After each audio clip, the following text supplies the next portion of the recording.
సుధ ప్రసంగం కృష్ణ పరమాత్ముడు. దీని తర్వాత ఇంక వారు మాట్లాడలేదు. అందుకని ఇది లోకాన్ని ఉద్ధరించడానికి ఉద్ధవుణ్ణి అడ్డుపెట్టి చెప్పారు. నేటికి 7వ రాత్రి కలియుగ ప్రవేశం జరుగుతుంది. 7వ రాత్రి లోపల ద్వారకా పట్టణాన్ని సముద్రం ముంచెత్తేస్తుంది. సముద్ర గర్భంలోకి ద్వారక వెళ్ళిపోతుంది. ద్వారకలో ఉన్నవారందరూ మరణిస్తారు. తదనంతరం కలియుగం ప్రవేశిస్తుంది. కలియుగం ప్రవేశించగానే మనుష్యుల యందు 2 లక్షణాలు బయలుదేరుతాయి. ఒకటి అపారమైనటువంటి కోరికలు, 2 విపరీతమైనటువంటి కోపం.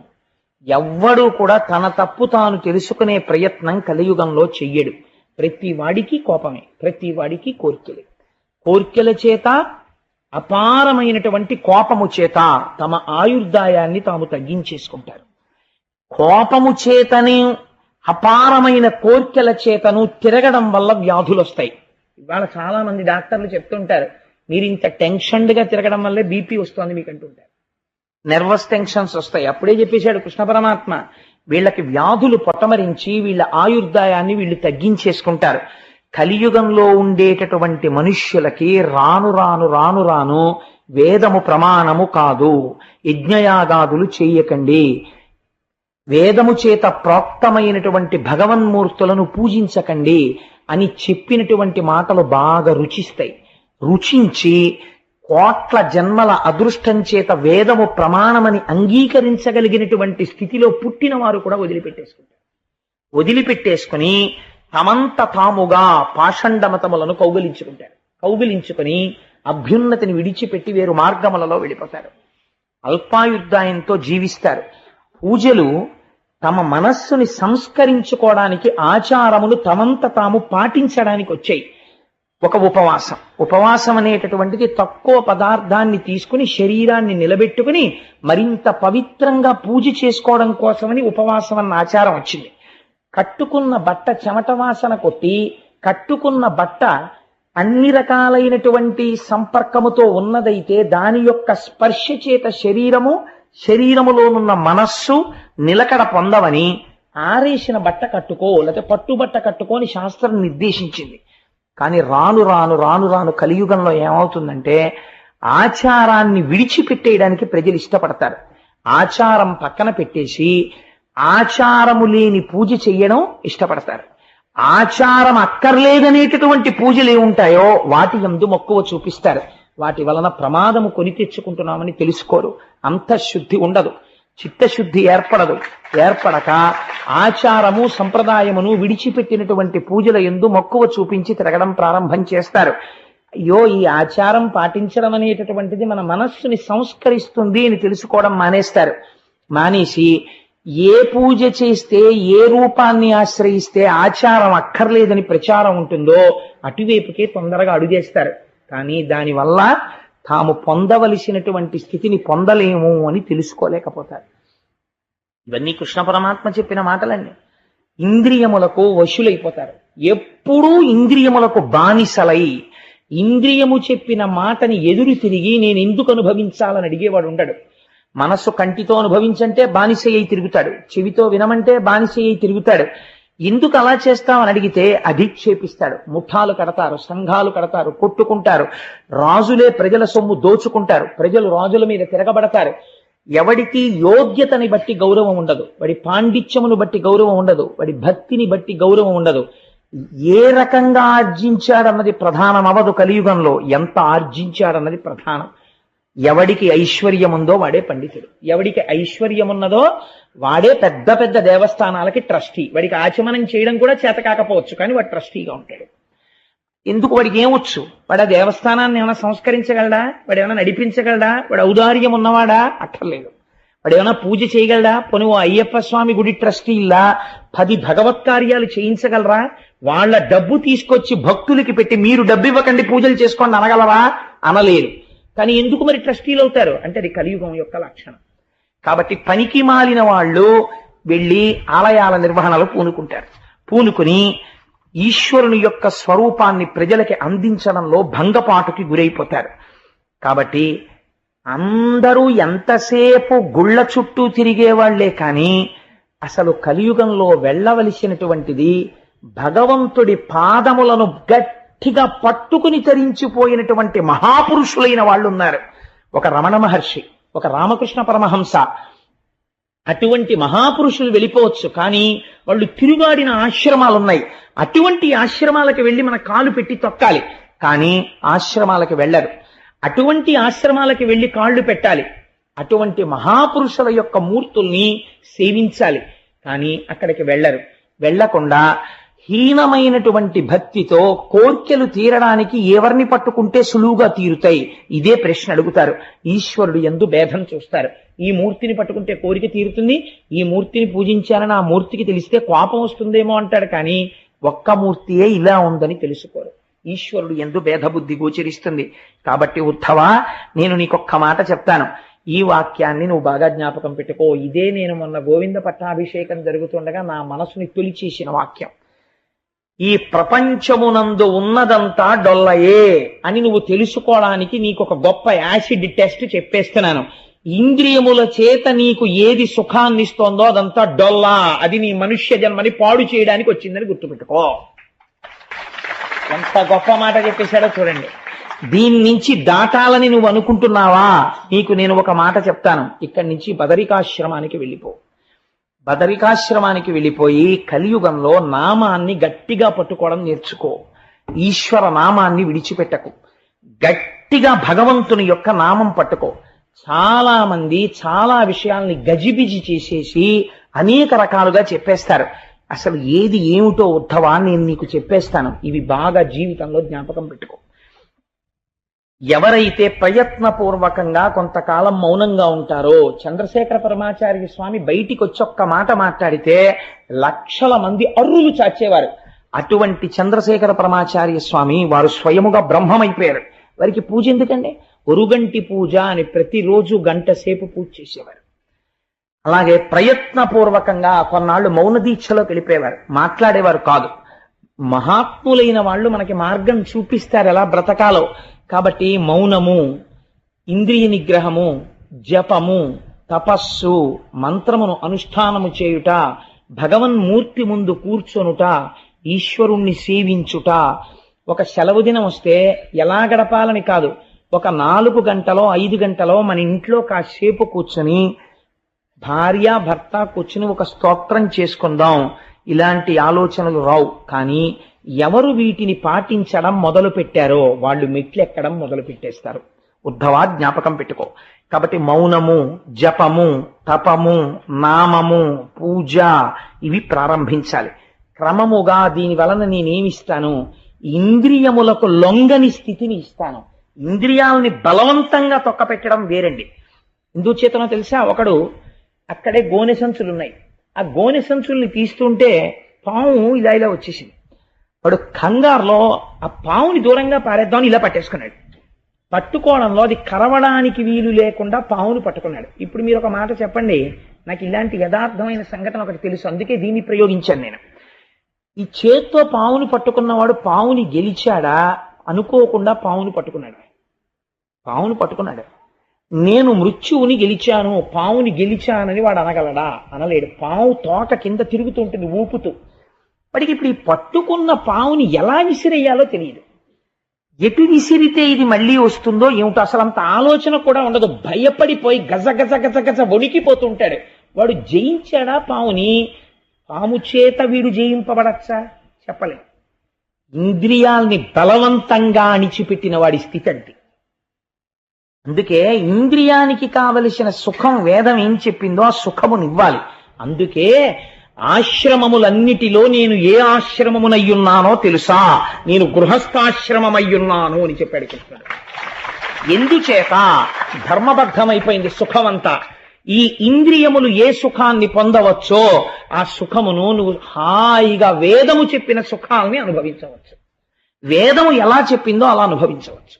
అనుభవించి ఇది సుఖము కాదు, ఇది సుఖంలా కనపడుతోంది అంతే అని సత్యాన్ని తెలుసుకోగలవు. కాబట్టి ఇప్పుడు నీ ఇంద్రియములకు లౌల్యం ఉండదు.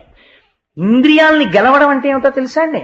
ఒక వస్తువుని చూసి ఇంద్రియంలో చాంచల్యం రాకుండా ఇలా కళ్ళు మూసేసుకుని, అమ్మో నేను చూడండి బాబాయ్ చూస్తే నా మనసు పాడైపోతుందని కళ్ళు మూసుకోవడం ఇంద్రియాలని గెలవడం కాదు. కళ్ళు తెరిచి ఆ వస్తువు వంక చూస్తూ మా జగన్మాత అని మీరు అన్నారనుకోండి, ఒక స్త్రీ, ఒక అందమైన స్త్రీ, ఎందుకు దాపరికం? నేను ఒక ఉదాహరణ చెప్పేస్తాను. ఒక అందమైన స్త్రీని అలా వెళ్ళిపోతోంది అనుకోండి, వెళ్ళిపోతుంటే వెంటనే పురుషులకు లౌల్యము కలిగింది అనుకోండి, వాడు పాపం మూట కట్టేస్తున్నాడు మనస్సు చేత. దాన్ని నివర్తయ మనోమత్త స్వజనే క్రియతాం మనః అంటుంది సీతమ్మ. వాడు ఒక్కసారి వెంటనే నా చేత రోజు పూజలు అందుకునేటటువంటి నా తల్లి పార్వతీదేవి ఇవాళ నీ కంటికి కనపడతానని జగన్మాత నడుస్తోంది, ఏమి నా అదృష్టం అన్నాడు అనుకోండి, వాడు పుణ్యం మూట కట్టేసి. అలా ఎప్పుడు అనగలడు? ఏమి సుఖం నాకు తెలియదా? ఎందుకు వచ్చిన చూపు, దిక్కుమాలిన చూపు, నేను మా జగన్మాతని చూస్తానన్నాడు అనుకోండి, వాడు తరించిపోయాడు. కాబట్టి సుఖము సుఖము కాదని తెలుసుకోవడానికి ఆశ్రయనీయము గృహస్థాశ్రమము. అందుచేత అటువంటి గృహస్థాశ్రమమునందుండి ఇంద్రియములకు లొంగనటువంటి స్థితికి ఒకడు ఎదుగుతున్నాడు. అలా ఎదిగిన వాడెవడున్నాడో వాడు శమమును పొంది ఉన్నాడు. దాన్ని శమం అంటారు ఉద్ధవ. మనోనిర్మలత్వము, మనస్సు ఎందు నిర్మలంగా ఉంటాడు, ఎప్పుడు హాయిగా ఉంటాడు, ఈశ్వరుణ్ణి సేవించుకుంటూ ఉంటాడు. తాను భగవంతుణ్ణి ఏది పూజా మందిరంలో చూశాడో అదే లోకమంతటా చూస్తుంటాడు.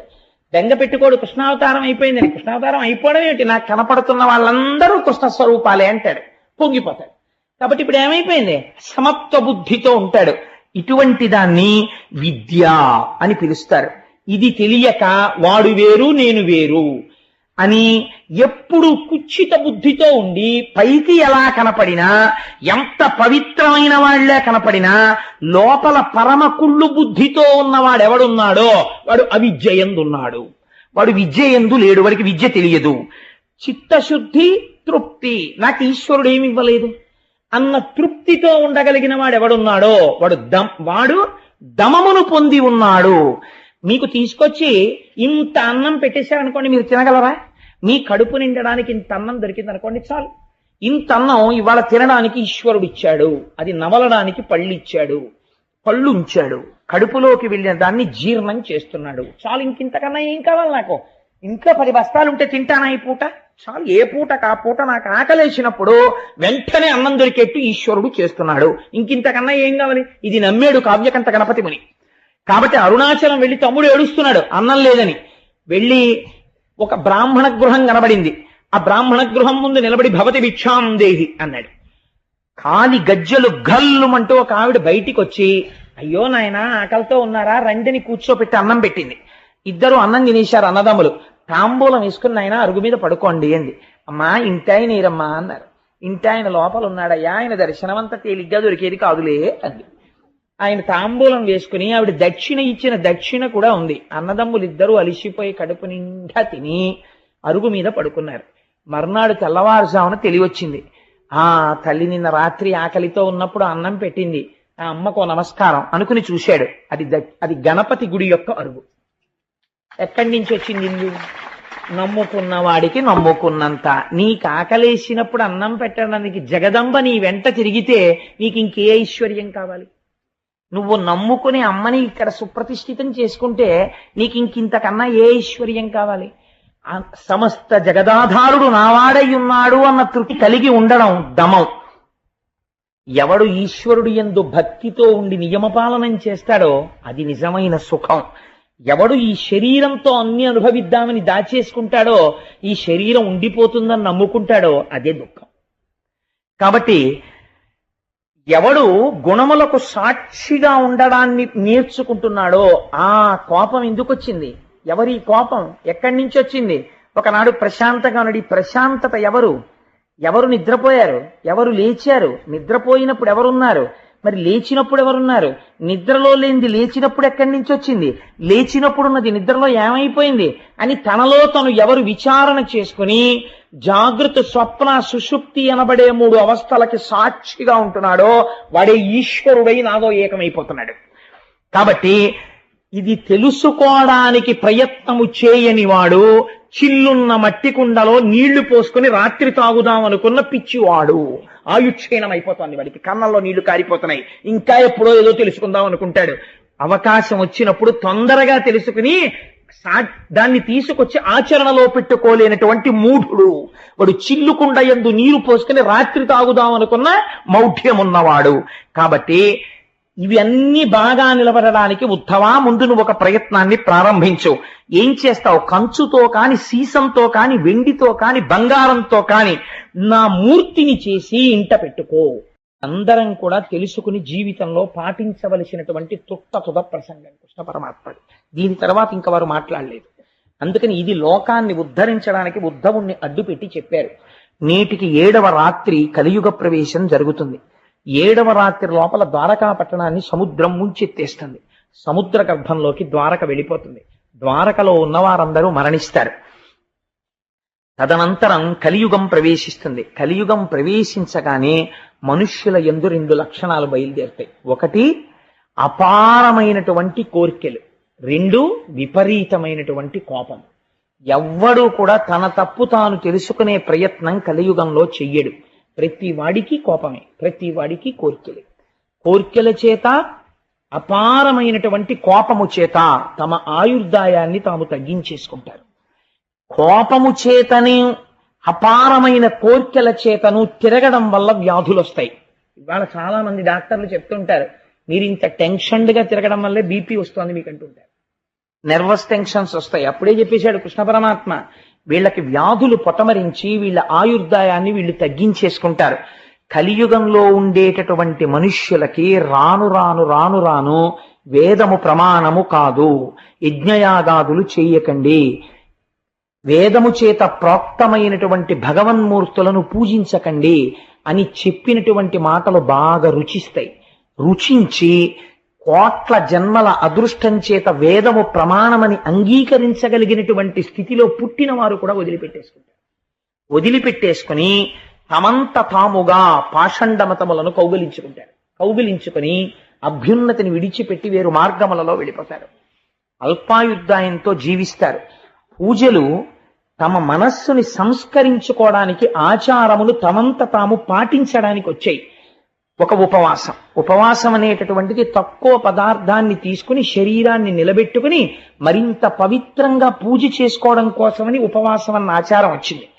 కట్టుకున్న బట్ట చెమట వాసన కొట్టి, కట్టుకున్న బట్ట అన్ని రకాలైనటువంటి సంపర్కముతో ఉన్నదైతే దాని యొక్క స్పర్శ చేత శరీరములోనున్న మనస్సు నిలకడ పొందవని ఆరేసిన బట్ట కట్టుకో, లేకపోతే పట్టుబట్ట కట్టుకోని శాస్త్రం నిర్దేశించింది.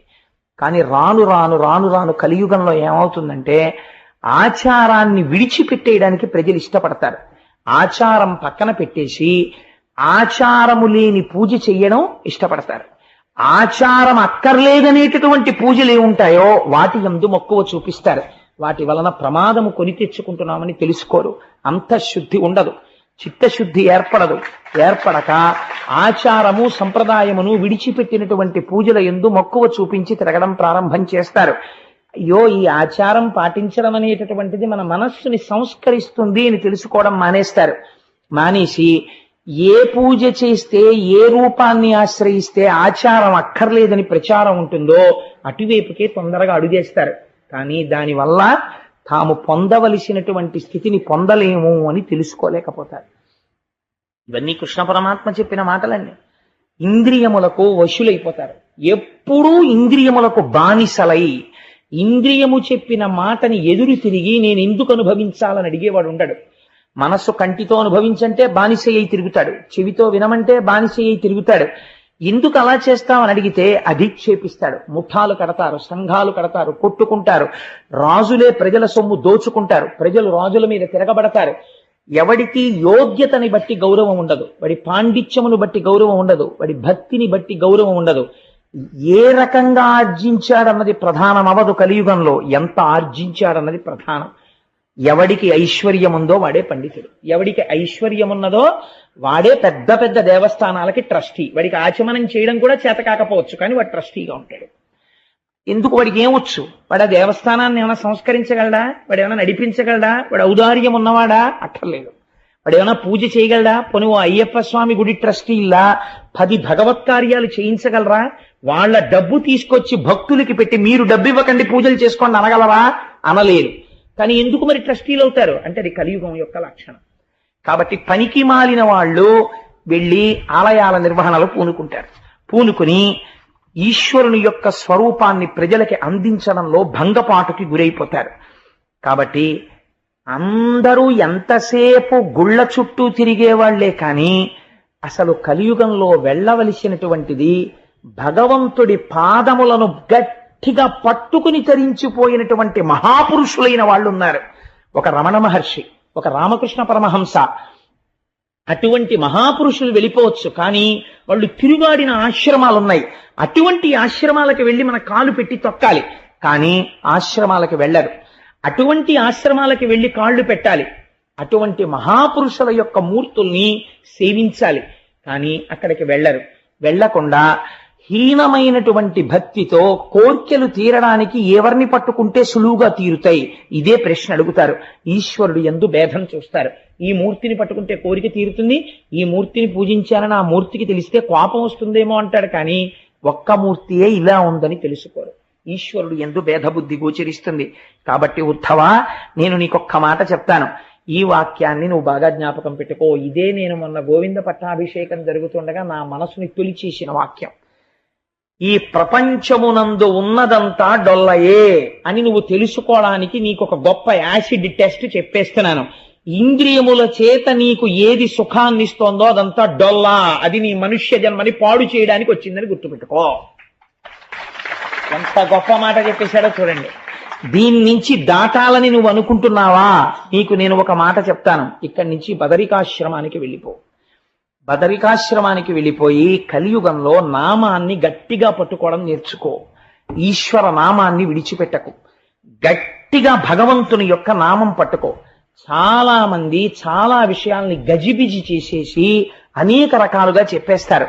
అసలు ఏది ఏమిటో ఉద్ధవా నేను నీకు చెప్పేస్తాను. ఇవి బాగా జీవితంలో జ్ఞాపకం పెట్టుకో. ఎవరైతే ప్రయత్నపూర్వకంగా కొంతకాలం మౌనంగా ఉంటారో, చంద్రశేఖర పరమాచార్య స్వామి బయటికి వచ్చి ఒక్క మాట మాట్లాడితే లక్షల మంది అర్రులు చాచేవారు. అటువంటి చంద్రశేఖర పరమాచార్య స్వామి వారు స్వయముగా బ్రహ్మమైపోయారు. వారికి పూజ ఎందుకండి? ఒరుగంటి పూజ అని ప్రతిరోజు గంట సేపు పూజ చేసేవారు. అలాగే ప్రయత్నపూర్వకంగా కొన్నాళ్ళు మౌన దీక్షలో వెళ్ళిపోయేవారు, మాట్లాడేవారు కాదు. మహాత్ములైన వాళ్ళు మనకి మార్గం చూపిస్తారు ఎలా బ్రతకాలో. కాబట్టి మౌనము, ఇంద్రియ నిగ్రహము, జపము, తపస్సు, మంత్రమును అనుష్ఠానము చేయుట, భగవన్మూర్తి ముందు కూర్చొనుట, ఈశ్వరుణ్ణి సేవించుట. ఒక సెలవు దినం వస్తే ఎలా గడపాలని కాదు, ఒక 4 గంటలో 5 గంటలో మన ఇంట్లో కాసేపు కూర్చొని భార్య భర్త కూర్చుని ఒక స్తోత్రం చేసుకుందాం, ఇలాంటి ఆలోచనలు రావు. కానీ ఎవరు వీటిని పాటించడం మొదలు పెట్టారో వాళ్ళు మెట్లు ఎక్కడం మొదలు పెట్టేస్తారు. ఉద్ధవా జ్ఞాపకం పెట్టుకో. కాబట్టి మౌనము, జపము, తపము, నామము, పూజ ఇవి ప్రారంభించాలి. క్రమముగా దీని వలన నేనేమిస్తాను? ఇంద్రియములకు లొంగని స్థితిని ఇస్తాను. ఇంద్రియాలని బలవంతంగా తొక్కపెట్టడం వేరండి. ఎందుచేతనో తెలుసా? ఒకడు అక్కడే గోనె సంచులున్నాయి, ఆ గోనె సంచుల్ని తీస్తుంటే పాము ఇలా ఇలా వచ్చేసింది. వాడు కంగారులో ఆ పావుని దూరంగా పారేద్దామని ఇలా పట్టేసుకున్నాడు. పట్టుకోవడంలో అది కరవడానికి వీలు లేకుండా పావుని పట్టుకున్నాడు. ఇప్పుడు మీరు ఒక మాట చెప్పండి, నాకు ఇలాంటి యథార్థమైన సంఘటన ఒకటి తెలుసు, అందుకే దీన్ని ప్రయోగించాను నేను. ఈ చేత్తో పావుని పట్టుకున్నవాడు పావుని గెలిచాడా? అనుకోకుండా పావుని పట్టుకున్నాడు. పావుని పట్టుకున్నాడు. నేను మృత్యువుని గెలిచాను, పావుని గెలిచానని వాడు అనగలడా? అనలేడు. పావు తోక కింద తిరుగుతుంటుంది ఊపుతూ. వాడికి ఇప్పుడు ఈ పట్టుకున్న పావుని ఎలా విసిరేయాలో తెలియదు. ఎటు విసిరితే ఇది మళ్ళీ వస్తుందో ఏమిటో అసలు అంత ఆలోచన కూడా ఉండదు. భయపడిపోయి గజ గజ గజ గజ వణికిపోతుంటాడు. వాడు జయించాడా పావుని? పాము చేత వీడు జయింపబడచ్చా? చెప్పలేదు. ఇంద్రియాల్ని బలవంతంగా అణిచిపెట్టిన వాడి స్థితి అంటే. అందుకే ఇంద్రియానికి కావలసిన సుఖం వేదం ఏం చెప్పిందో ఆ సుఖమునివ్వాలి. అందుకే ఆశ్రమములన్నిటిలో నేను ఏ ఆశ్రమమునయ్యున్నానో తెలుసా? నేను గృహస్థాశ్రమమయ్యున్నాను అని చెప్పాడు కృష్ణుడు. ఎందుచేత? ధర్మబద్ధమైపోయింది సుఖమంతా. ఈ ఇంద్రియములు ఏ సుఖాన్ని పొందవచ్చో ఆ సుఖమును నువ్వు హాయిగా వేదము చెప్పిన సుఖాలని అనుభవించవచ్చు. వేదము ఎలా చెప్పిందో అలా అనుభవించవచ్చు. అనుభవించి ఇది సుఖము కాదు, ఇది సుఖంలా కనపడుతోందంతే అని సత్యాన్ని తెలుసుకోగలవు. కాబట్టి ఇప్పుడు నీ ఇంద్రియములకు లౌల్యం ఉండదు. ఇంద్రియాల్ని గెలవడం అంటే ఏమిటో తెలుసా అండి? ఒక వస్తువుని చూసి ఇంద్రియంలో చాంచల్యం రాకుండా ఇలా కళ్ళు మూసేసుకుని, అమ్మో నేను చూడండి బాబాయ్ చూస్తే నా మనసు పాడైపోతుందని కళ్ళు మూసుకోవడం ఇంద్రియాల్ని గెలవడం కాదు. కళ్ళు తెరిచి ఆ వస్తువు వంక చూస్తూ మా జగన్మాత అని మీరు అన్నారనుకోండి. ఒక స్త్రీ, ఒక అందమైన స్త్రీ, ఎందుకు దాపరికం, నేను ఒక ఉదాహరణ చెప్పేస్తాను. ఒక అందమైన స్త్రీని అలా వెళ్ళిపోతోంది అనుకోండి, వెళ్ళిపోతుంటే వెంటనే పురుషులకు లౌల్యము కలిగింది అనుకోండి, వాడు పాపం మూట కట్టేస్తున్నాడు మనస్సు చేత. దాన్ని నివర్తయ మనోమత్త స్వజనే క్రియతాం మనః అంటుంది సీతమ్మ.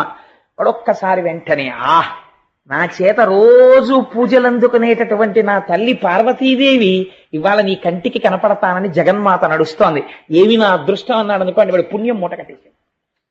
అలా ఎప్పుడు అనగలడు? ఏమి సుఖం నాకు తెలియదా, ఎందుకొచ్చిన చూపు, దిక్కుమాలిన చూపు, నేను మా జగన్మాతని చూస్తానన్నాడు అనుకోండి, వాడు తరించిపోయాడు. కాబట్టి సుఖము సుఖము కాదని తెలుసుకోవడానికి ఆశ్రయణీయము గృహస్థాశ్రమము. అందుచేత అటువంటి గృహస్థాశ్రమమునందుండి ఇంద్రియములకు లొంగనటువంటి స్థితికి ఒకడు ఎదుగుతున్నాడు. అలా ఎదిగిన వాడెవడున్నాడో వాడు శమమును పొంది ఉన్నాడు. దాన్ని శమం అంటారు ఉద్ధవ. మనోనిర్మలత్వము, మనస్సు ఎందు నిర్మలంగా ఉంటాడు, ఎప్పుడు హాయిగా ఉంటాడు, ఈశ్వరుణ్ణి సేవించుకుంటూ ఉంటాడు. తాను భగవంతుణ్ణి ఏది పూజా మందిరంలో చూశాడో అదే లోకమంతటా చూస్తుంటాడు. బెంగ పెట్టుకోడు కృష్ణావతారం అయిపోయిందని. కృష్ణావతారం అయిపోవడం ఏమిటి, నాకు కనపడుతున్న వాళ్ళందరూ కృష్ణ స్వరూపాలే అంటాడు, పొంగిపోతాడు. కాబట్టి ఇప్పుడు ఏమైపోయింది, సమత్వ బుద్ధితో ఉంటాడు. ఇటువంటి దాన్ని విద్య అని పిలుస్తారు. ఇది తెలియక వాడు వేరు నేను వేరు అని ఎప్పుడు కుచ్చిత బుద్ధితో ఉండి పైకి ఎలా కనపడినా, ఎంత పవిత్రమైన వాళ్లే కనపడినా, లోపల పరమ కుళ్ళు బుద్ధితో ఉన్నవాడెవడున్నాడో వాడు అవిద్యయందున్నాడు. వాడు విద్యయందు లేడు, వాడికి విద్య తెలియదు. చిత్తశుద్ధి, తృప్తి, నాకు ఈశ్వరుడు ఏమి ఇవ్వలేదు అన్న తృప్తితో ఉండగలిగిన వాడెవడున్నాడో వాడు దమమును పొంది ఉన్నాడు.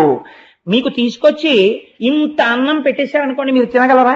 మీ కడుపు నిండడానికి ఇంత అన్నం దొరికింది అనుకోండి, చాలు. ఇంత అన్నం ఇవాళ తినడానికి ఈశ్వరుడు ఇచ్చాడు, అది నవలడానికి పళ్ళు ఇచ్చాడు, పళ్ళు ఉంచాడు, కడుపులోకి వెళ్ళిన దాన్ని జీర్ణం చేస్తున్నాడు, చాలు. ఇంకింతకన్నా ఏం కావాలి నాకు? ఇంట్లో 10 బస్తాలుంటే తింటానా ఈ పూట? చాలు. ఏ పూటకు ఆ పూట నాకు ఆకలేసినప్పుడు వెంటనే అన్నం దొరికేట్టు ఈశ్వరుడు చేస్తున్నాడు. ఇంకింతకన్నా ఏం కావాలి? ఇది నమ్మాడు కావ్యకంఠ గణపతి ముని. కాబట్టి అరుణాచలం వెళ్ళి తమ్ముడు ఏడుస్తున్నాడు అన్నం లేదని. వెళ్ళి ఒక బ్రాహ్మణ గృహం కనబడింది. ఆ బ్రాహ్మణ గృహం ముందు నిలబడి భవతి భిక్షాం దేహి అన్నాడు. కాలి గజ్జలు గల్లుమంటూ ఒక ఆవిడ బయటికి వచ్చి, అయ్యో నాయన ఆకలితో ఉన్నారా, రండిని కూర్చోపెట్టి అన్నం పెట్టింది. ఇద్దరు అన్నం తినేశారు అన్నదమ్ములు. తాంబూలం వేసుకుని ఆయన అరుగు మీద పడుకోండి అంది. అమ్మా ఇంటాయన నీరమ్మా అన్నారు.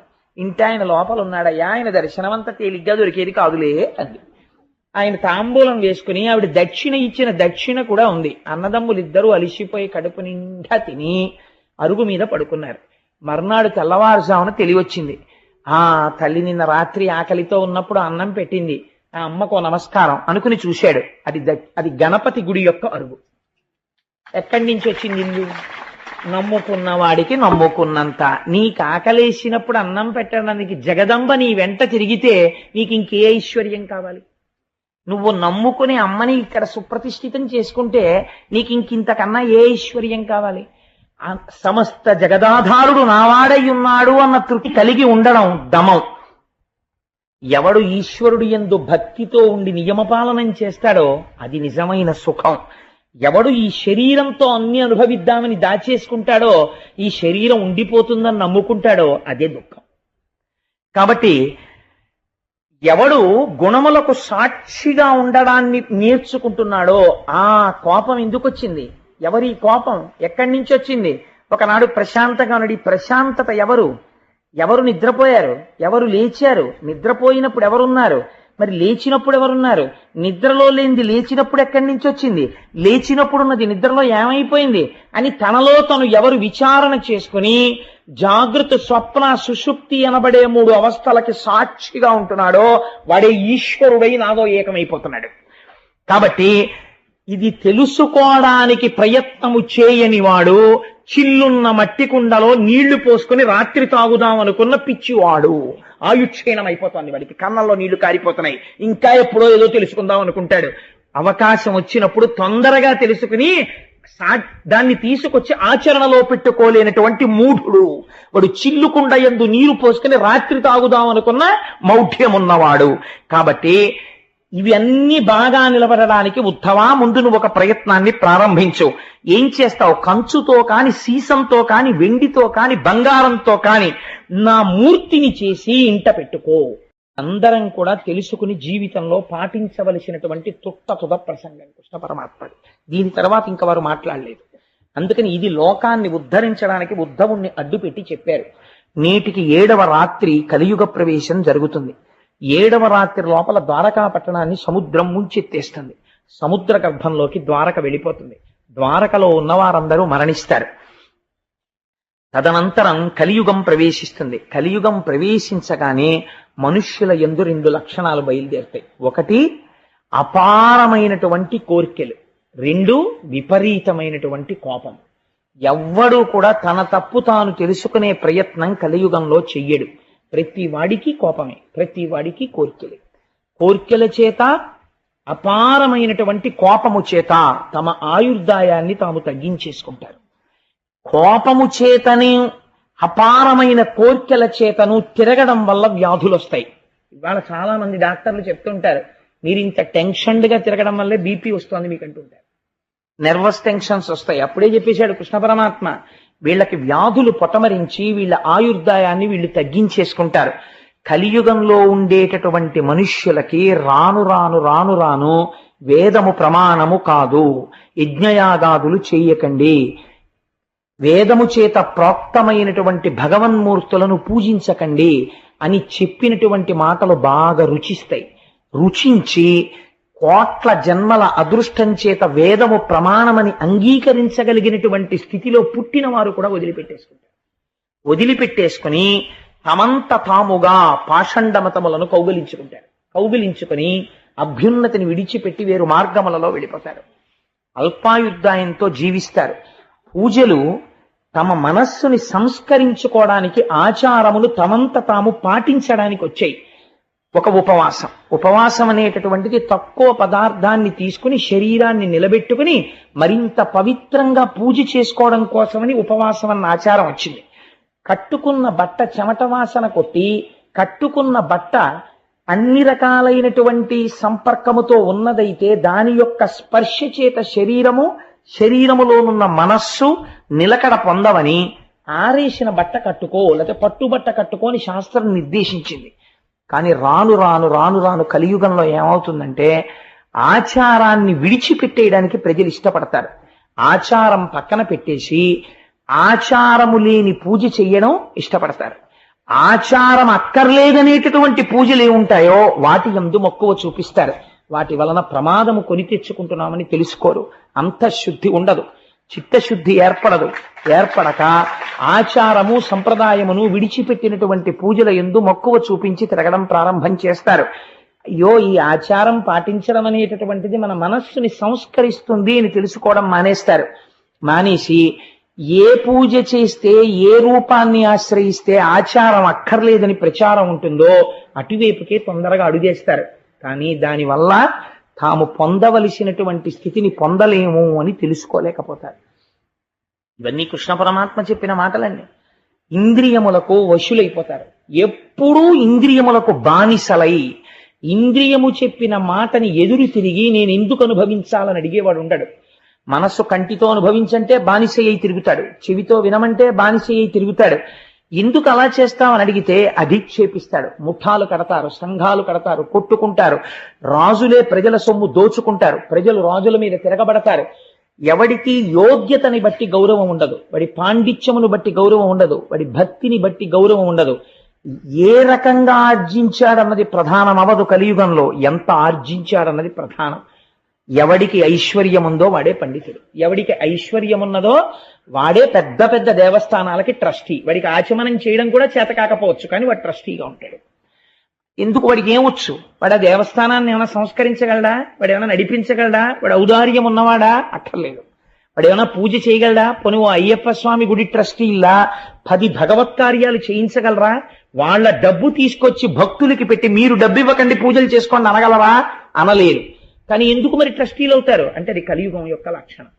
కాబట్టి పనికి మాలిన వాళ్ళు వెళ్ళి ఆలయాల నిర్వహణలో పూనుకుంటారు. పూనుకుని ఈశ్వరుని యొక్క స్వరూపాన్ని ప్రజలకి అందించడంలో భంగపాటుకి గురైపోతారు. కాబట్టి అందరూ ఎంతసేపు గుళ్ళ చుట్టూ తిరిగేవాళ్లే కానీ అసలు కలియుగంలో వెళ్ళవలసినటువంటిది భగవంతుడి పాదములను గట్టిగా పట్టుకుని తరించిపోయినటువంటి మహాపురుషులైన వాళ్ళు ఉన్నారు. ఒక రమణ మహర్షి, ఒక రామకృష్ణ పరమహంస, అటువంటి మహాపురుషులు వెళ్ళిపోవచ్చు. కానీ వాళ్ళు తిరుగాడిన ఆశ్రమాలు ఉన్నాయి. అటువంటి ఆశ్రమాలకు వెళ్ళి మన కాలు పెట్టి తొక్కాలి, కానీ ఆశ్రమాలకు వెళ్ళరు. అటువంటి ఆశ్రమాలకు వెళ్ళి కాళ్ళు పెట్టాలి. అటువంటి మహాపురుషుల యొక్క మూర్తుల్ని సేవించాలి, కానీ అక్కడికి వెళ్ళరు. వెళ్లకుండా హీనమైనటువంటి భక్తితో కోర్కెలు తీరడానికి ఎవరిని పట్టుకుంటే సులువుగా తీరుతాయి, ఇదే ప్రశ్న అడుగుతారు. ఈశ్వరుడు యందు భేదం చూస్తారు. ఈ మూర్తిని పట్టుకుంటే కోరిక తీరుతుంది, ఈ మూర్తిని పూజించాలని ఆ మూర్తికి తెలిస్తే కోపం వస్తుందేమో అంటాడు, కానీ ఒక్క మూర్తియే ఇలా ఉందని తెలుసుకోరు. ఈశ్వరుడు యందు భేదబుద్ధి గోచరిస్తుంది. కాబట్టి ఉద్ధవా, నేను నీకొక్క మాట చెప్తాను, ఈ వాక్యాన్ని నువ్వు బాగా జ్ఞాపకం పెట్టుకో. ఇదే నేను మొన్న గోవింద పట్టాభిషేకం జరుగుతుండగా నా మనసుని తొలిచేసిన వాక్యం. ఈ ప్రపంచమునందు ఉన్నదంతా డొల్లయే అని నువ్వు తెలుసుకోవడానికి నీకు ఒక గొప్ప యాసిడ్ టెస్ట్ చెప్పేస్తున్నాను. ఇంద్రియముల చేత నీకు ఏది సుఖాన్ని ఇస్తోందో అదంతా డొల్లా, అది నీ మనుష్య జన్మని పాడు చేయడానికి వచ్చిందని గుర్తుపెట్టుకో. ఎంత గొప్ప మాట చెప్పేశాడో చూడండి. దీని నుంచి దాటాలని నువ్వు అనుకుంటున్నావా? నీకు నేను ఒక మాట చెప్తాను. ఇక్కడి నుంచి బదరికాశ్రమానికి వెళ్ళిపో. బదరికాశ్రమానికి వెళ్ళిపోయి కలియుగంలో నామాన్ని గట్టిగా పట్టుకోవడం నేర్చుకో. ఈశ్వర నామాన్ని విడిచిపెట్టకు. గట్టిగా భగవంతుని యొక్క నామం పట్టుకో. చాలా మంది చాలా విషయాల్ని గజిబిజి చేసేసి అనేక రకాలుగా చెప్పేస్తారు. అసలు ఏది ఏమిటో ఉద్ధవా నేను నీకు చెప్పేస్తాను. ఇవి బాగా జీవితంలో జ్ఞాపకం పెట్టుకో. ఎవరైతే ప్రయత్నపూర్వకంగా కొంతకాలం మౌనంగా ఉంటారో, చంద్రశేఖర పరమాచార్య స్వామి బయటికి వచ్చి ఒక్క మాట మాట్లాడితే లక్షల మంది అర్రులు చాచేవారు. అటువంటి చంద్రశేఖర పరమాచార్య స్వామి వారు స్వయముగా బ్రహ్మమైపోయారు. వారికి పూజ ఎందుకండి? ఒరుగంటి పూజ అని ప్రతిరోజు గంట సేపు పూజ చేసేవారు. అలాగే ప్రయత్నపూర్వకంగా కొన్నాళ్ళు మౌన దీక్షలోకి వెళ్ళిపోయేవారు, మాట్లాడేవారు కాదు. మహాత్ములైన వాళ్ళు మనకి మార్గం చూపిస్తారు ఎలా బ్రతకాలో. కాబట్టి మౌనము, ఇంద్రియ నిగ్రహము, జపము, తపస్సు, మంత్రమును అనుష్ఠానము చేయుట, భగవన్మూర్తి ముందు కూర్చొనుట, ఈశ్వరుణ్ణి సేవించుట. ఒక సెలవు దినం వస్తే ఎలా గడపాలని కాదు, ఒక 4 గంటలో 5 గంటలో మన ఇంట్లో కాసేపు కూర్చొని భార్య భర్త కూర్చుని ఒక స్తోత్రం చేసుకుందాం, ఇలాంటి ఆలోచనలు రావు. కానీ ఎవరు వీటిని పాటించడం మొదలు పెట్టారో వాళ్ళు మెట్లెక్కడం మొదలు పెట్టేస్తారు. ఉద్ధవా జ్ఞాపకం పెట్టుకో. కాబట్టి మౌనము, జపము, తపము, నామము, పూజ ఇవి ప్రారంభించాలి. క్రమముగా దీని వలన నేనేమిస్తాను? ఇంద్రియములకు లొంగని స్థితిని ఇస్తాను. ఇంద్రియాలని బలవంతంగా తొక్కపెట్టడం వేరండి. ఎందుచేతనో తెలుసా? ఒకడు అక్కడే గోనె సంచులున్నాయి, ఆ గోనె సంచుల్ని తీస్తుంటే పాము ఇలా ఇలా వచ్చేసింది. వాడు కంగారులో ఆ పావుని దూరంగా పారేద్దామని ఇలా పట్టేసుకున్నాడు.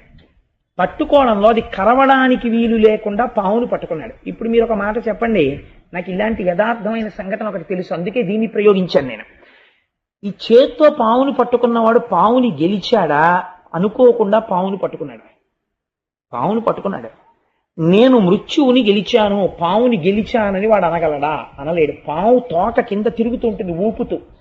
వాడికి ఇప్పుడు ఈ పట్టుకున్న పావుని ఎలా విసిరేయాలో తెలియదు. ఎటు విసిరితే ఇది మళ్ళీ వస్తుందో ఏమిటో అసలు అంత ఆలోచన కూడా ఉండదు. భయపడిపోయి గజ గజ గజ గజ వణికిపోతుంటాడు. వాడు జయించాడా పావుని? పాము చేత వీడు జయింపబడచ్చా? చెప్పలే. ఇంద్రియాల్ని బలవంతంగా అణిచిపెట్టిన వాడి స్థితి అంటే. అందుకే ఇంద్రియానికి కావలసిన సుఖం వేదం ఏం చెప్పిందో ఆ సుఖమునివ్వాలి. అందుకే ఆశ్రమములన్నిటిలో నేను ఏ ఆశ్రమమునయ్యున్నానో తెలుసా? నేను గృహస్థాశ్రమమయ్యున్నాను అని చెప్పాడు కృష్ణుడు. ఎందుచేత? ధర్మబద్ధమైపోయింది సుఖమంతా. ఈ ఇంద్రియములు ఏ సుఖాన్ని పొందవచ్చో ఆ సుఖమును నువ్వు హాయిగా వేదము చెప్పిన సుఖాలని అనుభవించవచ్చు. వేదము ఎలా చెప్పిందో అలా అనుభవించవచ్చు. అనుభవించి ఇది సుఖము కాదు, ఇది సుఖంలా కనపడుతోంది అంతే అని సత్యాన్ని తెలుసుకోగలవు. కాబట్టి ఇప్పుడు నీ ఇంద్రియములకు లౌల్యం ఉండదు. ఇంద్రియాల్ని గెలవడం అంటే ఏమిటో తెలుసా అండి? ఒక వస్తువుని చూసి ఇంద్రియంలో చాంచల్యం రాకుండా ఇలా కళ్ళు మూసేసుకుని అమ్మో నేను చూడండి బాబాయ్ చూస్తే నా మనసు పాడైపోతుందని కళ్ళు మూసుకోవడం ఇంద్రియాల్ని గెలవడం కాదు. కళ్ళు తెరిచి ఆ వస్తువు వంక చూస్తూ మా జగన్మాత అని మీరు అన్నారనుకోండి, ఒక స్త్రీ, ఒక అందమైన స్త్రీ, ఎందుకు దాపరికం నేను ఒక ఉదాహరణ చెప్పేస్తాను. ఒక అందమైన స్త్రీని అలా వెళ్ళిపోతోంది అనుకోండి, వెళ్ళిపోతుంటే వెంటనే పురుషులకు లౌల్యము కలిగిందనుకోండి, వాడు పాపం మూట కట్టేస్తున్నాడు మనస్సు చేత. దాన్ని నివర్తయ మనోమత్త స్వజనే క్రియతాం మనః అంటుంది సీతమ్మ. వాడు ఒక్కసారి వెంటనే నా చేత రోజు పూజలు అందుకునేటటువంటి నా తల్లి పార్వతీదేవి ఇవాళ నీ కంటికి కనపడతానని జగన్మాత నడుస్తోంది, ఏమి నా అదృష్టం అన్నాడు అనుకోండి, వాడు పుణ్యం మూట కట్టేసాడు. అలా ఎప్పుడు అనగలడు? ఏమి సుఖం నాకు తెలియదా, ఎందుకు వచ్చిన చూపు, దిక్కుమాలిన చూపు, నేను మా జగన్మాతని చూస్తానన్నాడు అనుకోండి, వాడు తరించిపోయాడు. కాబట్టి సుఖము సుఖము కాదని తెలుసుకోవడానికి ఆశ్రయనీయము గృహస్థాశ్రమము. అందుచేత అటువంటి గృహస్థాశ్రమమునందుండి ఇంద్రియములకు లొంగనటువంటి స్థితికి ఒకడు ఎదుగుతున్నాడు. అలా ఎదిగిన వాడెవడున్నాడో వాడు శమమును పొంది ఉన్నాడు. దాన్ని శమం అంటారు ఉద్ధవ. మనోనిర్మలత్వము, మనస్సు ఎందు నిర్మలంగా ఉంటాడు, ఎప్పుడు హాయిగా ఉంటాడు, ఈశ్వరుణ్ణి సేవించుకుంటూ ఉంటాడు. తాను భగవంతుణ్ణి ఏది పూజా మందిరంలో చూశాడో అదే లోకమంతటా చూస్తుంటాడు. బెంగ పెట్టుకోడు కృష్ణావతారం అయిపోయిందని. కృష్ణావతారం అయిపోవడం ఏమిటి, నాకు కనపడుతున్న వాళ్ళందరూ కృష్ణ స్వరూపాలే అంటాడు, పొంగిపోతాడు. కాబట్టి ఇప్పుడు ఏమైపోయింది, సమత్వ బుద్ధితో ఉంటాడు. ఇటువంటి దాన్ని విద్య అని పిలుస్తారు. ఇది తెలియక వాడు వేరు నేను వేరు అని ఎప్పుడు కుచ్చిత బుద్ధితో ఉండి పైకి ఎలా కనపడినా, ఎంత పవిత్రమైన వాళ్లే కనపడినా, లోపల పరమ కుళ్ళు బుద్ధితో ఉన్నవాడెవడున్నాడో వాడు అవిద్యయందున్నాడు. వాడు విద్యయందు లేడు, వాడికి విద్య తెలియదు. చిత్తశుద్ధి, తృప్తి, నాకు ఈశ్వరుడు ఏమి ఇవ్వలేదు అన్న తృప్తితో ఉండగలిగిన వాడెవడున్నాడో వాడు దమమును పొంది ఉన్నాడు. మీకు తీసుకొచ్చి ఇంత అన్నం పెట్టేశారనుకోండి, మీరు తినగలరా? మీ కడుపు నిండడానికి ఇంత అన్నం దొరికింది అనుకోండి, చాలు. ఇంత అన్నం ఇవాళ తినడానికి ఈశ్వరుడు ఇచ్చాడు, అది నవలడానికి పళ్ళు ఇచ్చాడు, పళ్ళు ఉంచాడు, కడుపులోకి వెళ్ళిన దాన్ని జీర్ణం చేస్తున్నాడు, చాలు. ఇంకింతకన్నా ఏం కావాలి నాకు? ఇంట్లో 10 బస్తాలు ఉంటే తింటానా ఈ పూట? చాలు. ఏ పూటకు ఆ పూట నాకు ఆకలేసినప్పుడు వెంటనే అన్నం దొరికేట్టు ఈశ్వరుడు చేస్తున్నాడు. ఇంకింతకన్నా ఏం కావాలి? ఇది నమ్మాడు కావ్యకంఠ గణపతి ముని. కాబట్టి అరుణాచలం వెళ్ళి తమ్ముడు ఏడుస్తున్నాడు అన్నం లేదని. వెళ్ళి ఒక బ్రాహ్మణ గృహం కనబడింది.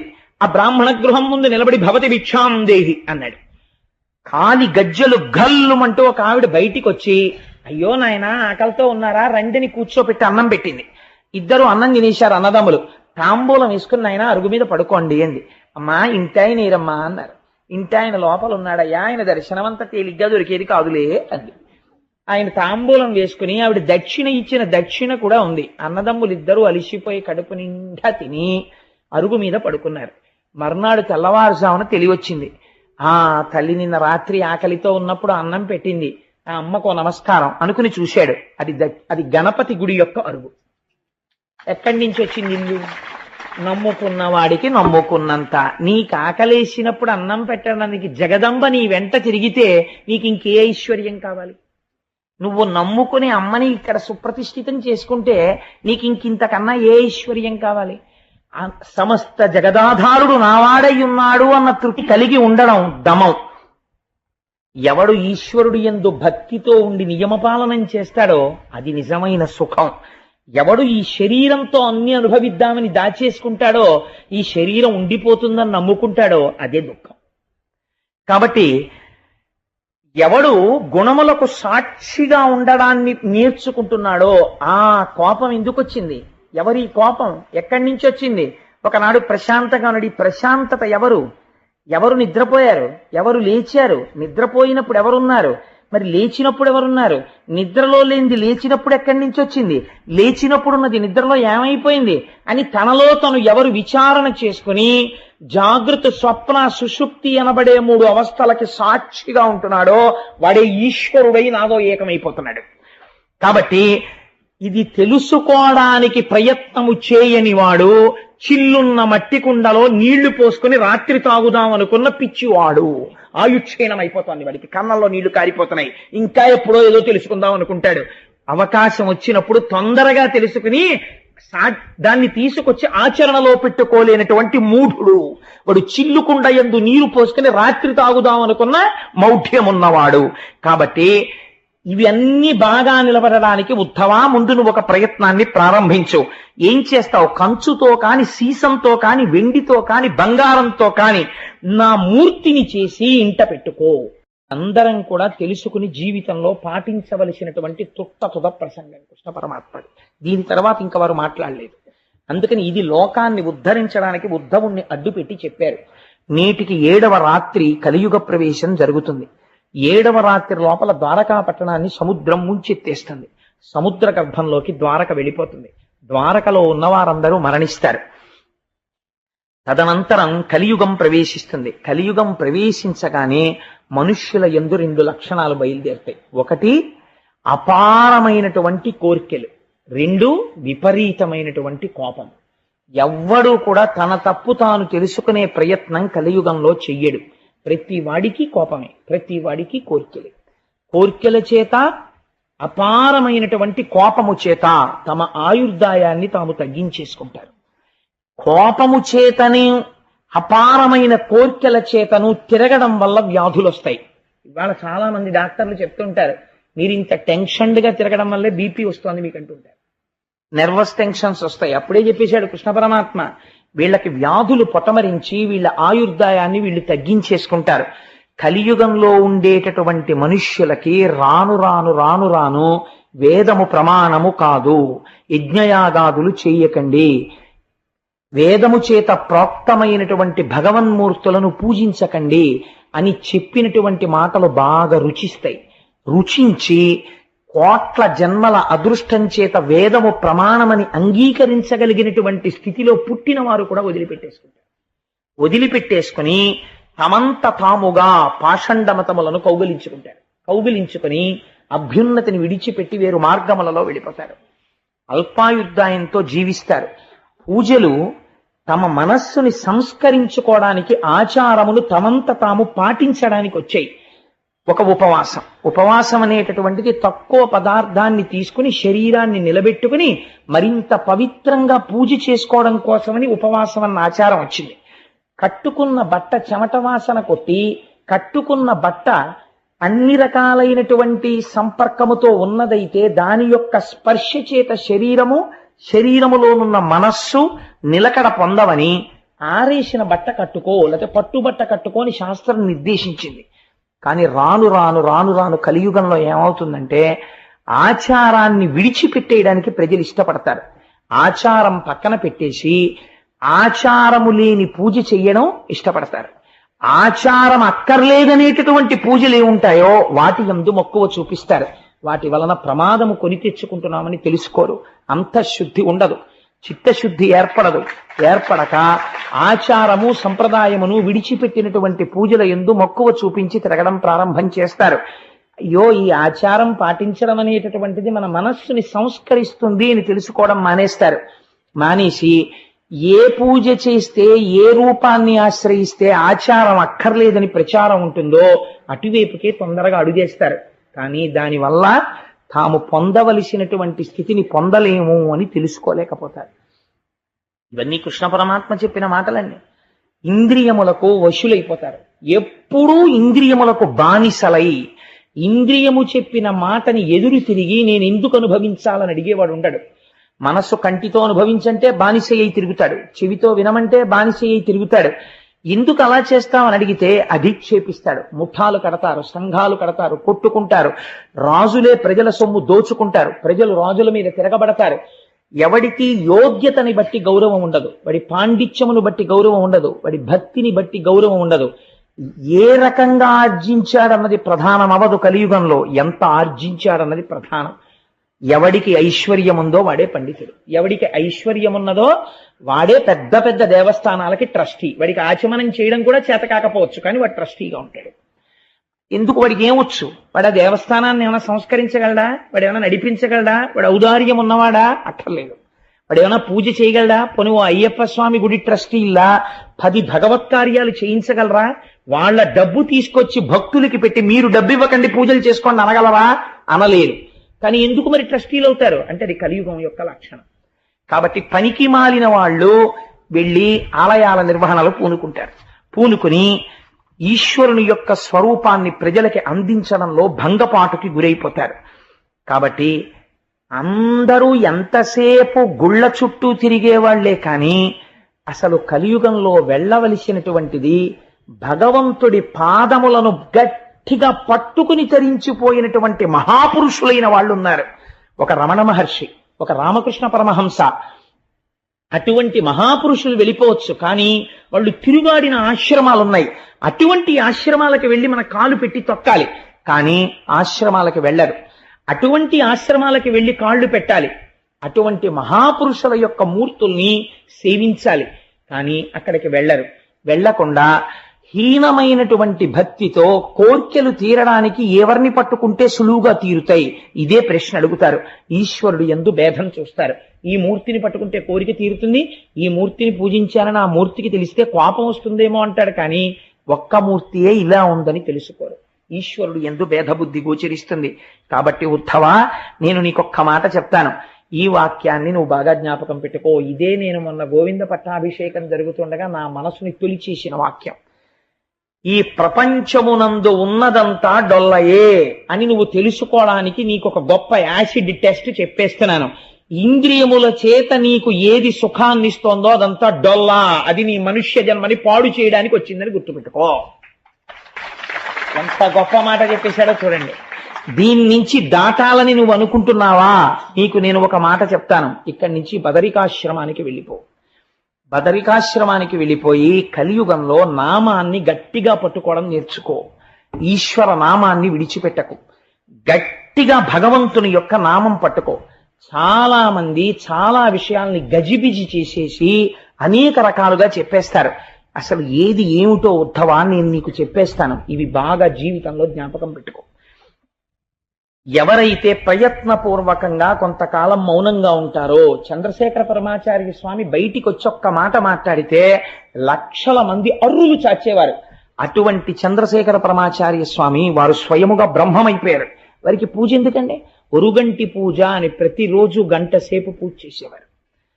అలాగే ప్రయత్నపూర్వకంగా కొన్నాళ్ళు మౌన దీక్షలోకి వెళ్ళిపోయేవారు, మాట్లాడేవారు కాదు.